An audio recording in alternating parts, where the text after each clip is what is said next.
We all know that the Earth is getting hotter, but why is this happening? Scientists have mostly said that climate change and global warming are mainly caused by human activities, like burning fossil fuels and cutting down trees. But some new studies are starting to question this idea. Could it be that humans are not as responsible for global warming as we think? Is it possible that the rise in temperatures is not our fault at all? Let's explore this together. Global warming is real, but let's look at how much of it is actually caused by humans. Interglacial periods. Interglacial periods are times when the Earth experiences relatively warm climates between two colder glacial periods during an ice age. During these warmer intervals, global temperatures rise, causing glaciers and ice sheets to melt. This melting leads to higher sea levels and more available land for plants and animals. These interglacial periods are a natural part of Earth's climate cycle and have happened many times throughout history. One of the main reasons for interglacial periods is the changes in the Earth's orbit and tilt, known as Milankovitch cycles. These cycles include three key changes: eccentricity, which refers to the shape of the Earth's orbit around the Sun, obliquity, which is the tilt of the Earth's axis, and precession, which describes how the Earth wobbles on its axis over time. These variations change how much sunlight reaches different parts of the planet, significantly impacting the global climate.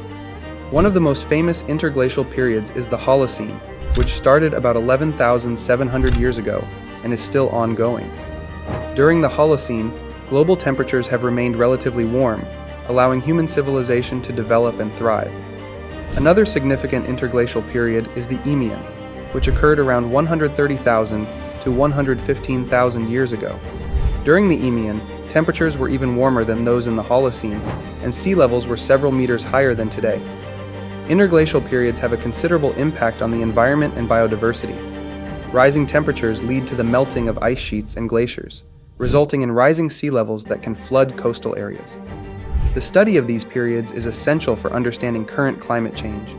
By analyzing geological and paleoclimate records, scientists can identify patterns of natural climate change, which helps to distinguish between natural variations and those caused by human activities. While interglacial periods occur naturally, humans contribute to climate change in significant ways, especially during the current interglacial period. It is crucial to explore how our actions are influencing global warming and the environment as a whole. Solar activity. Solar activity refers to the changes in the energy and radiation emitted by the sun, which can significantly influence the Earth's climate. These variations happen over different timescales, from short cycles lasting a few decades to long-term changes that occur over thousands of years. One of the most notable examples of solar activity impacting the Earth's climate is the approximately 11-year solar cycle known as the Schwab cycle. The Schwab cycle is characterized by the fluctuation in the number of sunspots, which are dark spots on the sun's surface that indicate solar activity. During this cycle, the number of sunspots increases and decreases, typically lasting around 11 years, although it can vary from 9 to 14 years. When there are more sunspots, it indicates a period of higher solar activity, known as solar maximum. Conversely, when there are fewer sunspots, it signals a period of lower solar activity called solar minimum. During solar maximum, the sun emits more ultraviolet radiation and X-rays, which can affect the Earth's climate. This increase in solar radiation can warm the upper atmosphere and lead to a higher incidence of solar storms and coronal mass ejections, CMEs. These events can send bursts of solar energy toward the Earth, potentially influencing weather patterns and atmospheric conditions. In contrast, during solar minimum, the amount of solar radiation decreases. This reduction can lead to a cooling effect on the Earth's atmosphere, causing the upper atmosphere to cool and contract. While variations in solar activity can influence the Earth's climate, it's important to note that their direct impact on global temperatures is relatively small compared to other factors, such as greenhouse gas emissions from human activities. However, changes in solar activity can have more indirect effects on the climate over longer timescales. For example, the Maunder minimum, which occurred between approximately 1645 and 1715, was a period of low solar activity with very few sunspots. This period coincided with a colder phase known as the Little Ice Age, during which Europe and North America experienced extremely harsh winters. Although the Maunder minimum was not the sole reason for the cold conditions of the Little Ice Age, the decrease in solar activity likely contributed to the lower temperatures. Currently, the sun is going through a solar maximum, which is why we have observed an increase in the number of sunspots and coronal mass ejections in recent months. This increased solar activity could be influencing Earth's temperatures. However, it is important to recognize that humans do not directly influence solar activity. Still, some scientists are exploring how human actions, like climate change, might interact with natural solar variations. Understanding this relationship is crucial as we continue to study climate patterns and their implications for our planet. Volcanic eruptions. Volcanic eruptions are powerful natural events that can have a significant impact on the global climate. When a volcano erupts, it releases a mix of gases and particles into the atmosphere. These include sulfur dioxide, SO2, carbon dioxide, CO2, volcanic ash, and aerosols. Each of these components plays a role in altering the climate in different ways. Volcanic eruptions influence the global climate mainly through two mechanisms: global cooling caused by aerosols and global warming resulting from carbon dioxide emissions. When a volcano erupts, the particles and aerosols released into the atmosphere, particularly sulfur dioxide, can lead to a cooling effect. In the stratosphere, sulfur dioxide is transformed into sulfuric acid, H2SO4, which forms tiny droplets. These droplets have the ability to reflect solar radiation back into space, preventing some of the sun's energy from reaching the Earth's surface. As a result, this process can cause a temporary cooling of the global atmosphere, which can last for months or even years. In addition to cooling effects, volcanic eruptions also release carbon dioxide, a greenhouse gas that contributes to global warming. While the immediate cooling effects from aerosols can be significant, the long-term impact of increased CO2 levels can lead to a warming trend. Over time, if eruptions continue to release large amounts of CO2, it can contribute to the overall increase in global temperatures. The impact of volcanic eruptions on climate can be observed in historical events. For example, the eruption of Mount Pinatubo in the Philippines in 1991 released massive amounts of sulfur dioxide and ash into the atmosphere. Following this eruption, global temperatures dropped by about 0.5 degrees Celsius, 0.9 degrees Fahrenheit, for a couple of years due to the cooling effects of the aerosols produced. This illustrates how volcanic eruptions can have immediate and measurable effects on climate. Some historical examples include the Mount Tambora eruption in 1815 was one of the most powerful volcanic eruptions in history, located in Indonesia. This eruption released a massive amount of sulfur dioxide, SO2, and ash into the atmosphere, which had a significant cooling effect on the Earth's climate. The following year, 1816, became known as the Year Without a Summer due to abnormally low temperatures in the Northern Hemisphere, particularly in Europe and North America. This unusual weather led to widespread crop failures and famines, highlighting the dramatic impact volcanic eruptions can have on global climate. Another significant eruption occurred in 1991 at Mount Pinatubo in the Philippines. This eruption released approximately 20 million metric tons of sulfur dioxide into the atmosphere.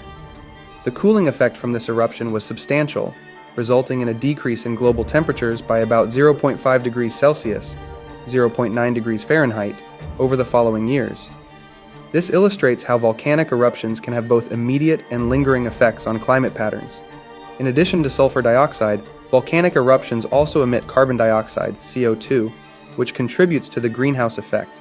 Unlike sulfur dioxide, which tends to have a short-term cooling effect, carbon dioxide has a long-term warming effect on the planet. However, the amount of CO2 released by volcanic eruptions is relatively small compared to the significant contributions from human activities, particularly from burning fossil fuels. This raises questions about the sources of greenhouse gas emissions and the ongoing climate crisis. Volcanic eruptions can also affect rainfall patterns and regional atmospheric circulation. The particles released during an eruption can act as condensation nuclei, which are necessary for cloud formation. This can alter precipitation patterns in various regions, leading to changes in weather. One historical example is the Dalton Minimum, a period from 1790 to 1830, marked by low solar activity and frequent volcanic eruptions, including the eruptions of Laki in 1783 and Tambora in 1815. This period was associated with global cooling and extreme weather conditions, showing how volcanic activity can influence climate over extended periods. The Krakatoa eruption in 1883 is another notable event. This eruption released vast amounts of ash and aerosols into the atmosphere, leading to global cooling and spectacular sunsets that lasted for years. The aftermath of such eruptions serves as a reminder of how volcanic activity can create lasting changes in climate and atmospheric conditions. Studying volcanic eruptions and their effects on climate provides valuable insights into how aerosols and gases can modify the global climate. However, it's important to remember that human beings do not cause volcanic eruptions. Changes in ocean circulation. Ocean circulation is essential for regulating the global climate. The oceans not only store a large amount of heat, but also transport heat and nutrients through ocean currents. These currents play a crucial role in shaping the climate of land regions, influencing temperatures, weather patterns, and even ecosystems both in the ocean and on land. When ocean circulation changes, it can have significant effects on global and regional climates. One well-known phenomenon related to ocean circulation is El Niño and La Niña. El Niño events occur when the eastern equatorial Pacific Ocean warms, leading to higher global temperatures. This warming can disrupt weather patterns around the world, causing droughts in some areas and heavy rainfall in others. Conversely, La Niña typically brings about cooler ocean temperatures, leading to weather conditions that are often opposite to those seen during El Niño. Both phenomena can have widespread impacts on agriculture, water supply, and even the economy. Another important ocean current is the Gulf Stream, which transports warm water from the Gulf of Mexico to the North Atlantic. If this current weakens, it could lead to significant cooling in Western Europe, as less heat would be transferred from tropical regions to higher latitudes. This cooling effect can drastically change local weather patterns and even disrupt ecosystems. Thermohaline circulation is another vital component of global ocean circulation. This process is driven by differences in water density, which can change due to variations in temperature, thermo, or salinity, haline. If the thermohaline circulation weakens or is interrupted, particularly the flow of dense water sinking into the North Atlantic, it could lead to significant changes in the global climate. Historical evidence suggests that disruptions in this circulation contributed to rapid cooling episodes during the last ice age. For instance, during the Younger Dryas, around 12,800 years ago, a sudden cooling in the North Atlantic was likely caused by the disruption of thermohaline circulation due to a large influx of fresh water from melting glaciers. As we face current climate change, alterations in ocean circulation are a growing concern. Global warming affects the salinity and temperature of ocean water, which can disrupt thermohaline circulation. The melting of glaciers and polar ice sheets contributes to freshwater entering the North Atlantic, potentially weakening the Atlantic Meridional Overturning Circulation, AMOC, a crucial part of the ocean's conveyor belt system. However, a pressing question remains: can humans influence thermohaline circulation? While natural processes predominantly drive ocean currents, human activities, such as greenhouse gas emissions and climate change, can indirectly affect these systems. By altering global temperatures and salinity patterns through activities like fossil fuel burning and deforestation, humans may contribute to changes in ocean circulation. Understanding this relationship is vital as we work towards mitigating climate change and protecting our planet's climate systems, the humans. While it might seem that global warming is purely a natural process influenced by factors like interglacial periods, solar cycles, volcanic eruptions, and changes in ocean circulation, the reality is that humans play a significant and critical role in this phenomenon. Although these natural factors can cause the planet to warm or cool without any human intervention, the current changes we are witnessing are unprecedented and distinct from past events. Scientists have developed various methods to track and measure global temperature changes over thousands of years. Among the most well-known methods are analyzing tree rings and studying ice cores from glaciers in Antarctica, Greenland, and other regions around the world. Tree rings provide valuable information about historical levels of carbon dioxide, CO2, because they accumulate carbon as they grow. By examining the rings of ancient trees, researchers can determine the CO2 levels present at the time each ring formed. Similarly, ice cores trap gases like CO2 and methane in the layers of ice that accumulate over time. When scientists extract these cores from glaciers, they can analyze the trapped air bubbles to ascertain the concentration of greenhouse gases dating back more than 10,000 years. These studies reveal that while Earth's temperatures have fluctuated over the millennia, with periods of both warming and cooling, never before has the temperature risen so rapidly within such a short time frame. Data from climate studies shows that the observed increase in global temperatures from 1800 to 2020 can only be accurately explained when human influences are considered in climate models. This suggests that the planet began to warm significantly at the same time humans started releasing large amounts of CO2 into the atmosphere during the Industrial Revolution. Models that exclude human activities fail to replicate the observed patterns and magnitude of warming, reinforcing the idea that while natural processes can lead to climate fluctuations, the current rapid warming is closely tied to human actions. Although volcanic eruptions do release CO2, the scale of human emissions is staggering. Human activities emit around 100 times more CO2 than all the world's volcanoes combined. This emphasizes that while natural events can influence the climate, human contributions, particularly from greenhouse gas emissions, are making the situation more severe than it would be otherwise. Is there anything we can do to stop the rate at which global warming is accelerating? We would now want to know your thoughts. Do you believe that the present observed rise in temperatures is the result of human activity?